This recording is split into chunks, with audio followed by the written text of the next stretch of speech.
Right. Welcome everybody to the Burnout Show with Tammy Davis. I'm excited to be here today because we are in a series, a self-awareness series.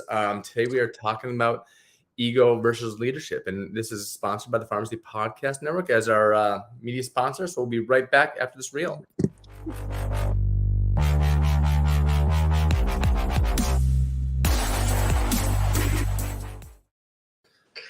Hello, Tammy.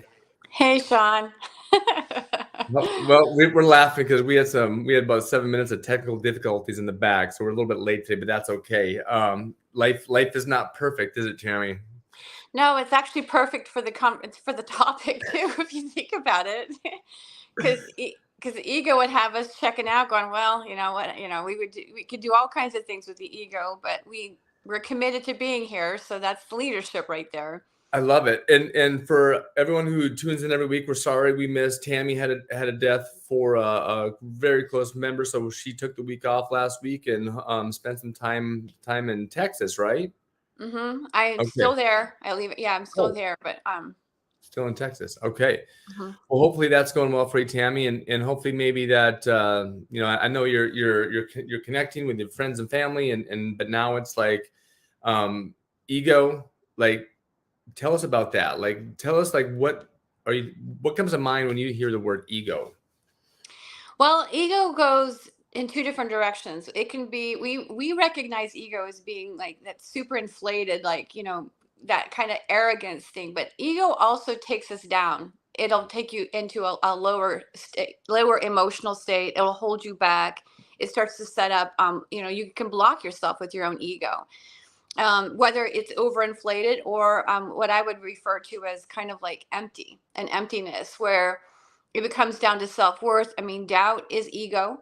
Every time we're trying to figure things out and work through things without trying to push our way through something, that's another way of looking at ego. So all of those components, although we're used to using them in the workplace, or for that matter, and in a lot of areas of our life, it is an ego based, because that's how we survive. So if I was going to sum up the idea of ego, it's survival. And the idea of leadership is taking something to the next level. It's making a stand. It's remembering the commitment, or taking our commitment and having it be bigger than ourselves. And so that's kind of where I was going with this. So ego kind of keeps us contained, whereas leadership opens us up to more. Awesome. So so I was thinking, so just from the title itself, ego versus leadership, I was going down the path that you started originally. Like, okay, how do I deal with a egomaniac, like a Right. person with like a huge ego that could be a boss or whatever it is? It's like, how do you deal with that? But actually, it's like, if you think about it from just your personal perspective, we all have egos, Mm-hmm. right? Okay. Yeah. And so, as I was sharing with you, part of how this came up was in the negotiations. So in this family matter, it involves a large corporation. And although it's not, it's not the pharmacy industry, it's still a corporation. And when you come to the table with so many emotions, what you have is ego. You've got ego against ego, if you will. And yet there was a safety issue in the matter. And in order to negotiate coming up against, an individual family up against a large corporation, you could think, well, we're the little guy and we don't have a voice and we can't do anything with this. And we put a proposition on the table that turned a settlement into, we reversed it as far as reinvesting in the company in order to provide safety for others. So we took it from how can we be taken care of to how can we take care of others. And that's the reason what really inspired me to talk about that here, because it is we have our own egos and we're facing other people's egos at all times. And it becoming self-aware, and how and what is how ours, becoming aware of our own ego, and how it affects our choices, and how it affects our interactions, and becoming, and reminding ourselves, if you will, of what our original commitment is. Like, what is our true commitment? Is it just about us, or is it something more? So in the area of healthcare, in this case pharmacy, we are in this for more. We're in here for the patients. We're in this. How do we help people feel better? How do we help people be better? And so with that commitment in mind, it's a stand. We take a stand for that belief, regardless of what we're going to be faced with, whether, our friends or coworkers, our families, or, the higher ups, no matter how much they want to push against it, we remain convicted in that commitment. And if you don't mind, I'd like to share something it's actually a brief little snippet. Van Jones is, or was, he may still be, with CNN, and he was speaking at a symposium, and this is what he says about taking a stand, and I love this. And so I wouldn't do it justice if I just kind of just abbreviated it. It says, "I don't think an authentic stand comes from your head. I think an authentic stand comes from your heart. If your child is sick, something happens in you to make a miracle. And if you start thinking about it, you'll sit down. But if you feel it, you'll stand up." That's the amazing thing about this. It's where when you stand up, you license other people to stand up. Now you standing up by yourself, don't, he said, this is his words, don't make a dadgum bit of difference in the rational world. You're just one fool standing up. But have you ever seen a standing ovation? This is the part I like. It starts with one fool standing up, and then pretty soon the whole stadium is standing up, and it's a different moment. Tammy, as you were reading that and as you were talking about ego and as you were talking, just kind of building that up, I couldn't help but think of Bled Tanaway, right? It's like I went to the WPE, the Western Pharmacy Exchange, for CPHA this weekend in Vegas. And I talked, I went and talked to a couple board members, and the first thing out of their mouth was talking about pizza's not working, right?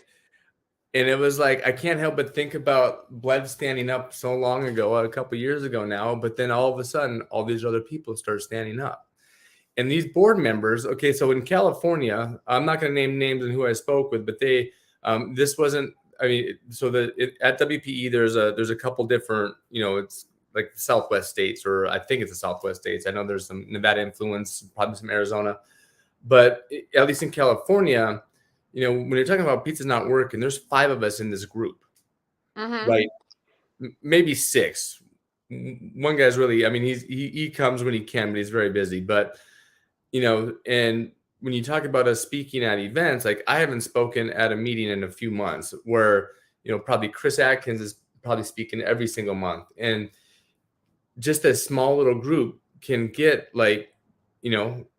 results done, and they can get noticed. So I just love how you bring that in, and I don't even know what I'm talking about, honestly. So you're gonna have to later try to extrapolate what I'm trying to say as far as bringing that into ego. Is we could say, everything that going against corporations and going against whatever, you're never going to get anything done. But we've seen improvements made over the last couple of years as far as getting people fired up for working conditions for pharmacists, right? Exactly. Because what you're doing is you're creating that win-win. And in that win-win, when you present the win to them first, you can show how they're going to win in all of this. If they can see that vision, that's when it's no longer, the hierarchy. It's like the veil of hierarchy disappears, because ultimately a corporation is an entity, but it's run by people.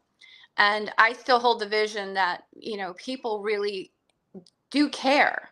They really do care. It's they're upholding an entity, but at the same time, you can get them to listen. And when we're so used to egos coming out, one person's going to win, or one group's going to win, and one's going to lose.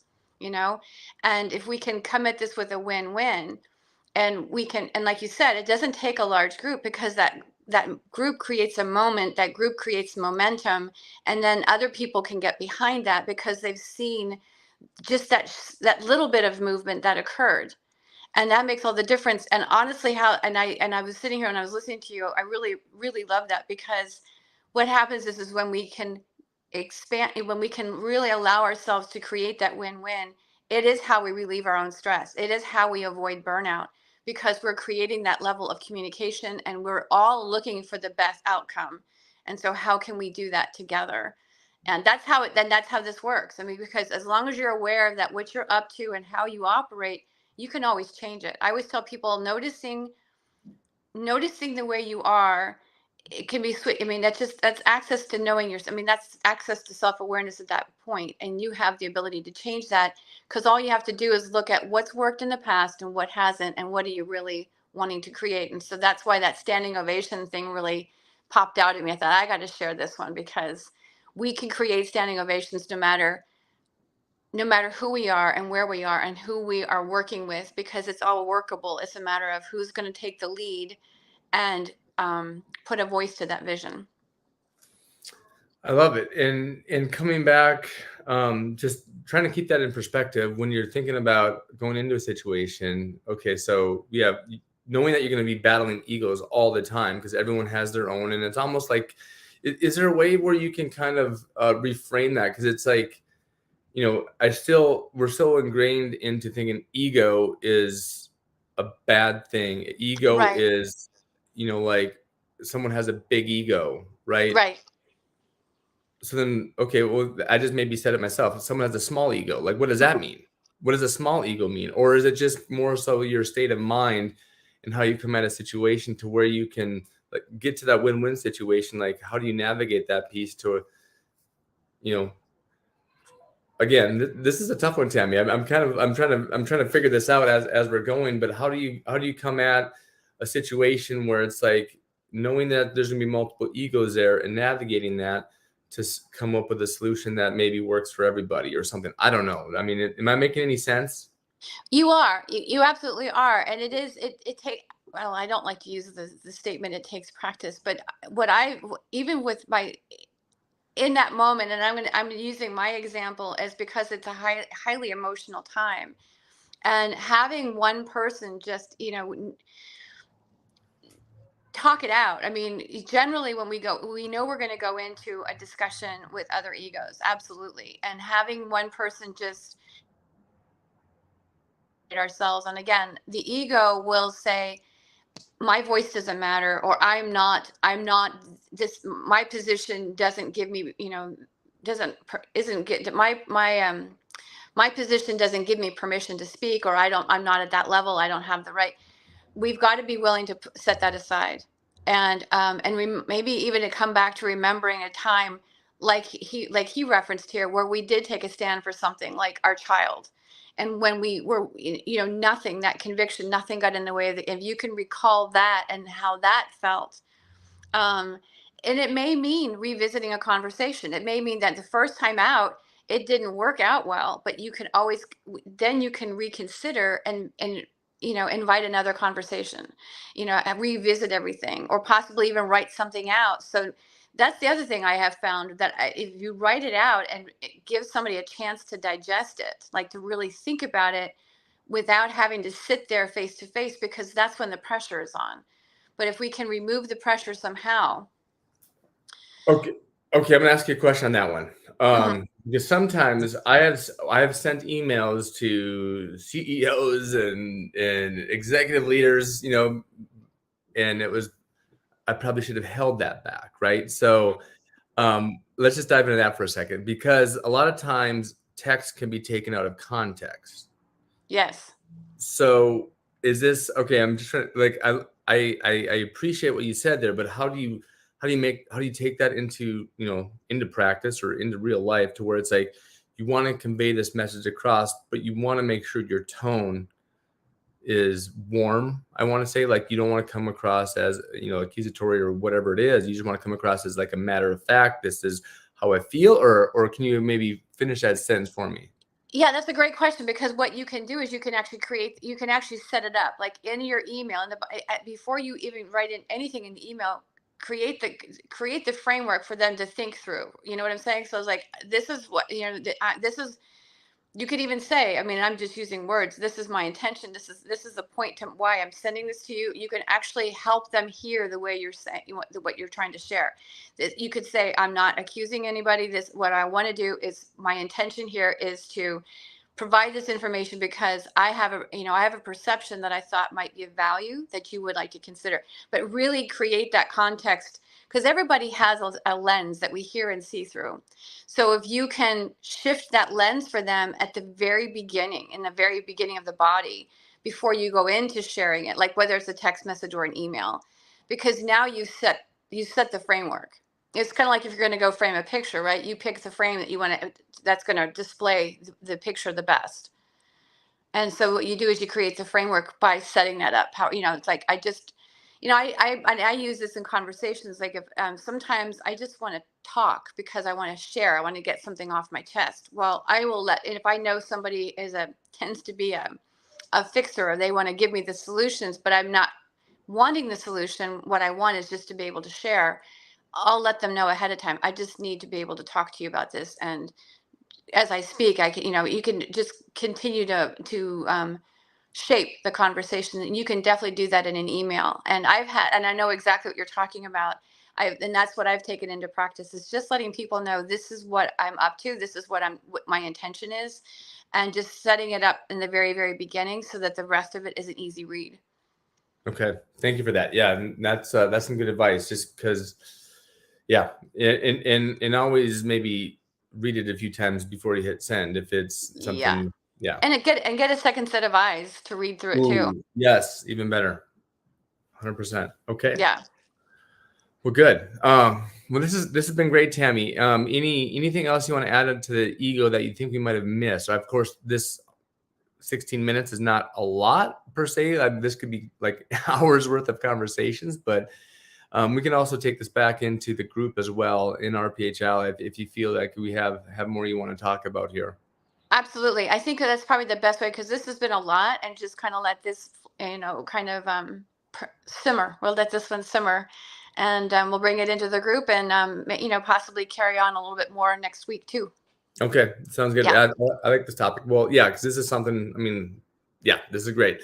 Tammy, thank you so much as always. Thank you for coming on this week. Our condolences to you and your family, and hopefully you have some safe travels back home. Okay. Thank you so much. All right, we'll be talking.